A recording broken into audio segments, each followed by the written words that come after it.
Hey, Matthias family.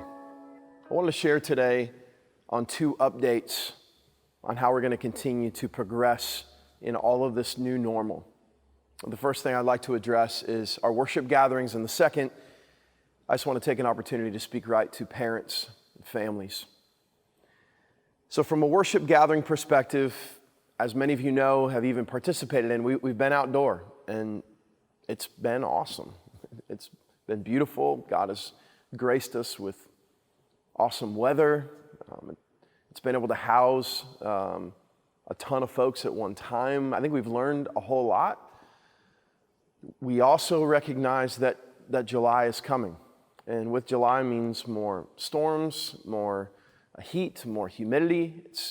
It's going to be progressively more difficult, at least for the next month, to continue this pattern. And so I want to share with you that starting next Wednesday, July the 8th, we're going to move back inside. 2 gatherings, 6:45 and 9 p.m. Now I want to explain how some of the new normals will work. Starting July 8th, indoor, it's still going to be RSVP, so you're still going to let us know that you're coming. And I would ask that if you let us know that you're coming, please come, or let us know that you're not coming, because all of those things affect the inworkings of our team as we prepare. But you're still going to RSVP. However, we're not going to reserve seats. And the reason why the RSVP indoor is going to be critical is we're going to set the room at a 75% capacity. That means we're going to have the ability to house 400 folks in one gathering. We're not going to set up the seats with the 6-foot social distance protocol. However, by being at 75%, we will be able to space things a little bit differently to be able to maintain a safe environment. We are going to ask that masks be worn in our foyers and as you come into the auditorium during worship. Okay, once we get into the sermon and teaching time, you're welcome to take them off. I know some of you, like, just hearing the word masks makes you want to punch me through the camera. I just want to explain why.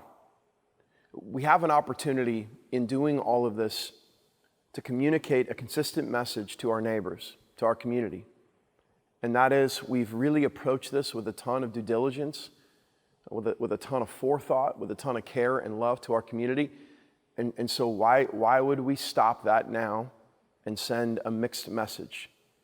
So by wearing masks as we enter through a narrow thoroughfare, and by wearing masks as we sing, I know it's not ideal.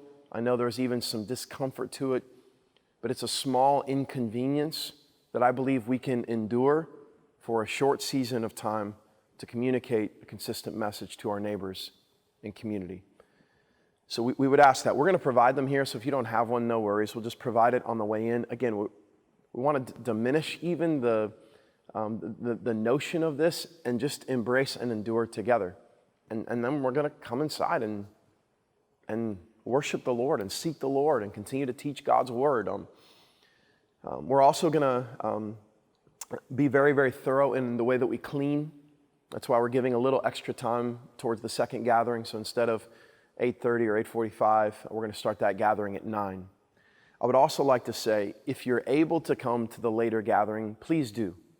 Okay, 400 is a decently low number. We've been seeing numbers much higher than that on our Wednesday night. So if you're able to come to the late gathering, please be courteous to those who are unable to and RSVP for that gathering. Now finally, families and parents. We recognize as an elder team, this has been a difficult time.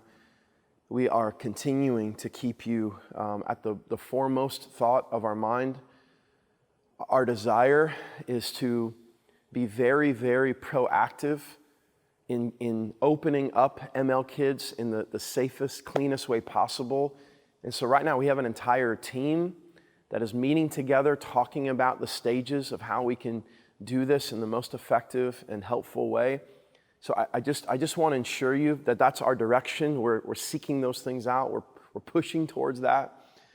The other thing I want to invite you to do is we are completely okay with families coming indoors and participating in the worship gathering. In fact, we're going to set up some TV monitors out in the foyer so that if you bring someone that's younger and it gets difficult in the worship gathering, you're welcome to step out in the foyer if that's helpful in this in-between time.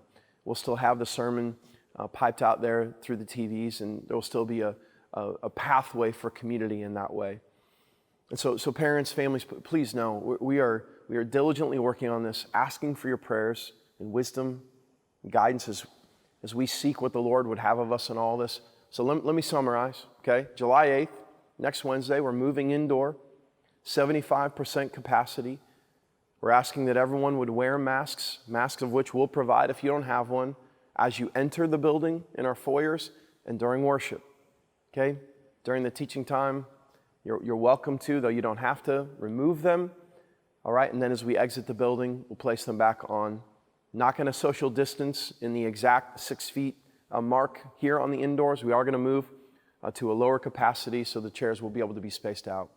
And then in terms of families and kids, we are working hard on a re-entry plan for ML Kids. In the meantime, families, you're welcome to come and join us. That's where we're at. That's our plan right now. As you know, things change by the day, it seems. Just know that our elder team is praying and seeking God's direction on all of these stages of the new normal. I love you so much. Thank you so much for your encouragement in this time. It has meant the world to all of us and has certainly fanned the flame as we lead in a very difficult time. Love you all.